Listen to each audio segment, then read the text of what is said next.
আপনাদের বাড়িতে যদি পুঁই গাছ থাকে বা পুঁই গাছ লাগানোর খুবই ইচ্ছে, তাহলে এই ভিডিওটা পুরো দেখে যাবেন। এই ভিডিওতে আমি পুঁই গাছের পরিচর্যা কীভাবে করতে হয় তা আপনাদের সাথে শেয়ার করব, তাও সম্পূর্ণ জৈব উপায়ে ঘরোয়া সার ব্যবহার করে কীভাবে পুঁই গাছের পরিচর্যা করতে হয় তা আপনাদের সাথে শেয়ার করব। হ্যালো এভরিওয়ান, আমার চ্যানেলে আপনাদের সবাইকে স্বাগতম জানাই। কেমন আছেন সবাই? আশা করি ভালোই আছেন। আজ আমি আবারও চলে এসেছি নতুন একটি ভিডিও নিয়ে আমার ছাদ বাগানে।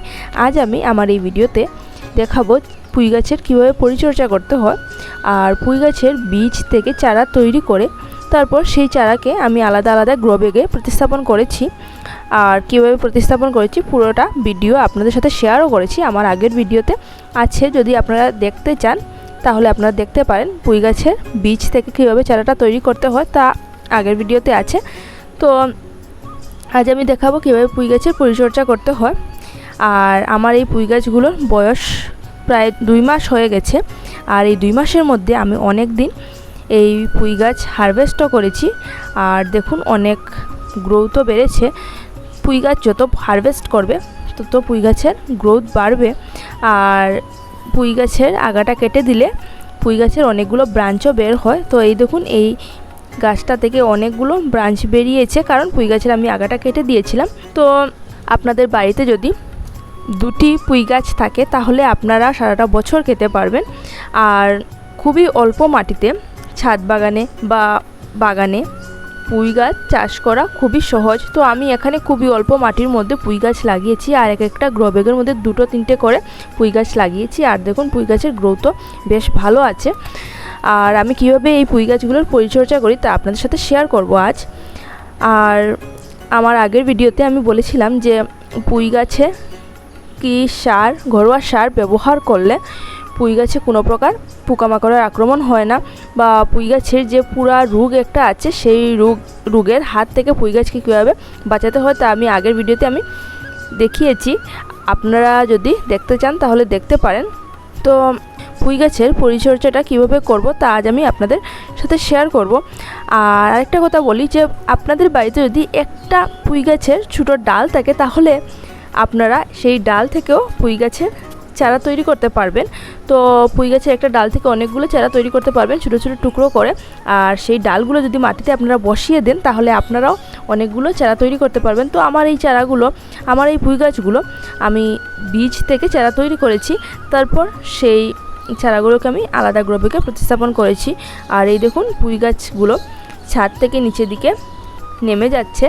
আমি পুঁই গাছগুলো উপরের দিকে তুলে দিলেও সেগুলো আবার নিচের দিকে নেমে আসে, তাই আমি কিছু ডাল উপরের দিকে রেখেছি আর কিছু ডাল নিচের দিকে রেখেছি। এখন আমি বলবো যে আমি পুঁই গাছের পরিচর্যা কীভাবে করি, তো চলুন দেখে নেবেন। তো প্রথমেই বলি, গোবর সার যে কোনো গাছের জন্য খুবই ভালো।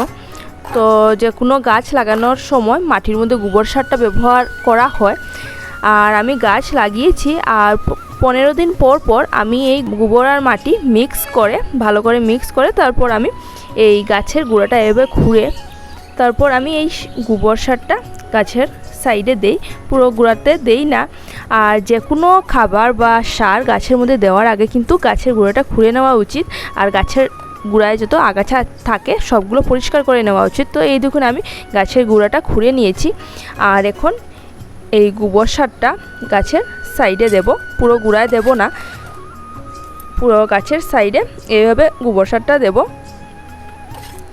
তো এই দেখুন গোবর সারটা এইভাবে আমি এক এক করে সবগুলো গাছের গোড়া প্রথমে খুঁড়ে তারপর এই গাছের গোড়ায় দেব। আর যে কোনো খাবার গাছের মধ্যে ব্যবহার করার আগে একদিন গাছে জলটা না দেওয়াটাই ভালো, তাই আমি একদিন জল দেইনি আর গাছগুলো আমার ঝিমিয়ে গেছে। আর এখন আমি গাছের মধ্যে জল দেওয়ার পর দেখবেন গাছগুলো খুব সুন্দর হবে।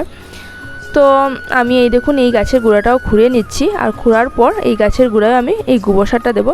তো আমি এখানে ডাইরেক্ট গোবর সারটা দিচ্ছি না, গোবর আর মাটি মিক্স করে দিচ্ছি। তো এই দেখুন এই গাছের গোড়ায়ও আমি দিয়ে দিচ্ছি। তো এইভাবে এক এক করে সবগুলো গাছের গোড়ায় আমি এই গোবর সারটা প্রথমে দেব।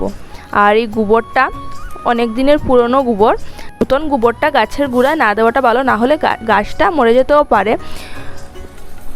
আর পুরনো গোবরটা শুকিয়ে তারপর গাছের গোড়ায় দেওয়া উচিত, কাঁচা গোবর দিলে গাছ পচে যেতেও পারে।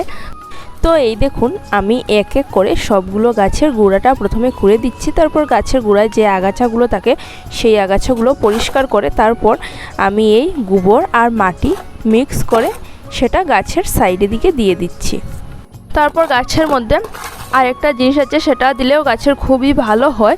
তো আমরা প্রত্যেকেই চা খাই, আর চা খাওয়ার পর পরের দিন চা পাতাটা আমরা ফেলে দিই। তো সেই চা পাতাটা ফেলে না দিয়ে আর শুকিয়ে রাখলে সেই চা পাতাটা প্রত্যেক গাছের গোড়ায় 15 দিন পর পর গাছের গোড়ায় দিলে গাছের খুবই ভালো গ্রোথ হয়। তো এই দেখুন আমি গাছের সাইডের মাটিটা সরিয়ে নিয়েছি, তারপর চা পাতাটা গর্ত করে গাছের সাইডে আমি দিয়ে তারপর উপর থেকে মাটি দিয়ে সেই চা পাতাটা ঢেকে দেব।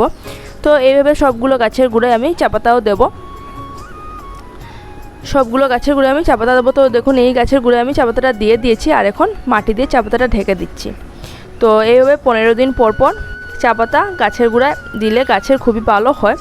তো গোবর সার দেওয়ার 1 সপ্তাহ পরে আমি এই চা পাতাটা গাছের মধ্যে দিয়েছি। তো এই দেখুন চা পাতা গাছের গোড়ায় দিয়েছি, আর এখন খুব সুন্দর করে চা পাতাটা মাটিতে ঢেকে দিয়েছি। তো এইভাবে চা পাতা দেওয়ার পর চা পাতাটা মাটি দিয়ে ঢেকে দিলে ভালো হয়। তারপর গাছের মধ্যে যদি আপনারা দেখেন যে পাতা পুরা রোগ যেটা আছে সেই রোগটার আক্রমণ হয়েছে, তাহলে যে পাতার মধ্যে সেই রোগটা থাকবে সেই পাতাগুলো কেটে ফেলে দিবেন। যদি সেই পাতাটা কেটে ফেলে দেন তাহলে পুরোটা গাছে রোগটা আক্রমণ করতে পারবে না। তারপর গাছের গোড়ায় যে বড় বড় পাতা থাকে, পাতাটা পুরোটা গাছের গোড়াটা ঢেকে রাখে, সেই পাতাটা কিন্তু ফেলে দেওয়া উচিত, না হলে গাছের গোড়াটা পচে যেতে পারে। কারণ গাছের গোড়ায় বাতাস রৌদ্র কিছুই লাগবে না, আর তাতে গাছের গোড়াটা পচে গিয়ে গাছটা মরে যেতে পারে। তাই গাছের গোড়ায় যে পাতা থাকে সেই পাতাটা ফেলে দেওয়া উচিত। আর এই দেখুন আমি সবগুলো গাছের গোড়ার পাতাগুলো আমি আজ ফেলে দিচ্ছি, আর এগুলো খাওয়াও যাবে না পাতাগুলো, কারণ পাতাগুলো হলুদ হয়ে গেছে। তো এই দেখুন আমি সবগুলো গাছের গোড়ার পাতাগুলো কেটে ফেলে দিয়েছি। এইভাবে কয়েকদিন পর পর দেখবেন যে গাছের গোড়াটা এইভাবে যদি বড় বড় পাতা থাকে তাহলে সেই পাতাটা ফেলে দেবেন, না হলে গাছের গোড়াটা পচে যেতে পারে। তো এই দেখুন আমি এই গাছের গোড়ার সবগুলো পাতা কেটে ফেলে দিয়েছি। আর এই দেখুন এই গাছটা খুব সুন্দর অনেকগুলো ব্রাঞ্চ দিয়েছে, কারণ গাছের আগাটা কেটে দিয়েছিলাম, আর গাছের আগা কেটে দিলে অনেকগুলো শাখা প্রশাখা বের হয়। তো এই দেখুন এই গাছে অনেকগুলো ডাল বেরিয়েছে, আর যত বেশি ডাল বের হবে তত গাছের গ্রোথও বাড়বে। তো গাছটা বেশি বড় হওয়ার আগে গাছের আগাটা আপনারাও কেটে দেবেন, তাহলে গাছে অনেকটা ডাল বের হবে, না হলে গাছে একটি ডালই থাকবে। এখন দেব গাছে একটি তরল সার, আর এই সারটা গাছের জন্য খুবই উপকারী, গাছের খুবই ভালো খাদ্য। তো এই তরল সারটা হলো আমাদের রান্নাঘরে শাকসবজি কাটার সময় যে খোসাটা বের হয়, সেই খোসাটা পচে যে জলটা বের হয় সেটাই হলো তরল সার। আর এই দেখুন আমি এখানে উপরের দিকে রেখেছি সবজির খোসা, আর সেগুলো পচে ফুটা ফুটা হয়ে নিচের দিকে জলটা পড়ে, আর এটা গাছের খুবই ভালো খাদ্য। তো এই দেখুন এটা এখন আমি এটা নিয়ে তার মধ্যে জল মিশিয়ে আর এখন এটা গাছের মধ্যে আমি দেব। পুরো ডাইরেক্ট আমি দেব না গাছের মধ্যে, না হলে গাছের ক্ষতি হতে পারে। তো এই দেখুন এই তরল সারটা আমি খুবই পাতলা করে তারপর সবগুলো গাছের গোড়ায় দিচ্ছি। আর এটা গাছের গোড়ায় দেওয়ার আগে আগের দিন গাছের জলটা না দেওয়াটা ভালো। তো আমি আগের দিন জল দেইনি, আর আজ সবগুলো গাছের মধ্যে এই তরল সারটা দিচ্ছি। তো আপনারাও এইভাবে রাসায়নিক সার ছাড়াই বাড়িতে বা বাগানে খুবই কম মাটিতে আপনারাও পুঁই গাছের চাষ করতে পারবেন, আর বাড়িতে খেতে পারবেন, পুরোটা বছর খেতে পারবেন। তো এই দেখুন সবগুলো গাছের মধ্যে আমি এই তরল সারটা দিয়ে দিয়েছি। আর চাল ধোয়ার পর যে চালের জলটা বের হয় আর ভাতের ফেনটা বের হয়, সেটা গাছের জন্য খুবই ভালো খাবার, সেটাও গাছে দেওয়া যায়। আমি অনেক দিন সেটাও গাছের মধ্যে দিয়েছি। তো আপনারাও এইভাবে রান্নাঘরের যে জিনিসগুলো আছে সেগুলো আপনারাও গাছে ব্যবহার করবেন, দেখবেন গাছের খুবই ভালো হবে। রাসায়নিক সার ছাড়া আপনারাও এইভাবে গাছ লাগাতে পারবেন। আর এখন দেখাবো পুঁই গাছের ডাল থেকে কীভাবে চারা তৈরি করতে হয়। তো এই দেখুন আপনারা যদি বাজার থেকে পুঁই গাছের ডাঁটা কিনে আনেন, তাহলে সেই ডাঁটা থেকে আপনারাও অসংখ্য পরিমাণে পুঁই গাছের চারা তৈরি করতে পারবেন। পুঁই গাছের একটি ডাঁটা নিয়ে সেই ডাঁটাটি থেকে ছোটো করে টুকরো কেটে আর সেই টুকরোটি মাটির নিচে বসিয়ে দিলেই সেখান থেকে চারা তৈরি হয়ে যাবে। তো এই দেখুন আমি এখন দেখাবো। তো এই হলো পুঁই গাছের একটি ডাঁটা, আর এটাকে এখানে আমি কেটে দেব। খুবই ছোটো টুকরো হলেই হবে। তো এই দেখুন এটাকে আমি এখানে কেটে দিয়েছি, আর এটার মধ্যে যে বড় বড় পাতা আছে সেই পাতাগুলো কেটে ফেলে দেব, ছোটো পাতাগুলো থাকবে। আর এটা নিয়ে এখন আমি মাটিতে বসাবো। তো এই দেখুন এই ডাঁটাটি আমি এখন মাটিতে বসাবো। তো আপনারা যদি পুঁই গাছের চারা পান না, বা আপনারা বাড়িতে পুঁই গাছ নেই, আপনাদের পুঁই গাছ লাগানোর খুবই ইচ্ছে, তাহলে আপনারা খাওয়ার জন্য যে পুঁই আনেন সেই পুঁই থেকেই এক টুকরো নিয়ে লাগালেই গাছ হয়ে যাবে। তো এই দেখুন আমি এখানে বসিয়ে দিয়েছি, আর কয়েকদিনের মধ্যে সেখান থেকে গাছটা বেরিয়ে যাবে, অনেকটা বড় হবে গাছ। তো আমি আবার নেক্সট ভিডিওতে দেখাবো গাছটা কতটা বড় হয়েছে। তো এই দেখুন আমি এইভাবেই প্রত্যেক দিন গাছের পরিচর্যা করি। আর একদিনে সবগুলো সার গাছের মধ্যে দেই না, সবগুলো খাবার গাছের মধ্যে দেই না, একদিনে দিলে হবে না, কয়েকদিন পর পর গাছের মধ্যে এই খাবারটা দিতে হবে। তো এইভাবে গাছের পরিচর্যা করলে গাছগুলো খুব সুন্দর হবে, আর আপনারাও বাড়িতে পুরোটা বছর পুঁই গাছ খেতে পারবেন। তো আজকের মতো আমার ভিডিওটা এখানেই থাক, আগামীকাল নিয়ে আসবো নতুন একটি ভিডিও। আর আজকের আমার এই ভিডিওটা যদি আপনাদের ভালো লাগে তাহলে আমার পাশে থাকবেন আর আমার চ্যানেলটি সাবস্ক্রাইব করবেন। আর আপনারাও এইভাবে একদিন পুঁই গাছ লাগান, দেখবেন খুব ভালো লাগবে। বাড়িতে গাছপালা থাকলে খুবই ভালো লাগে। তো আজকের মতো এতটুকুই থাক। Happy gardening.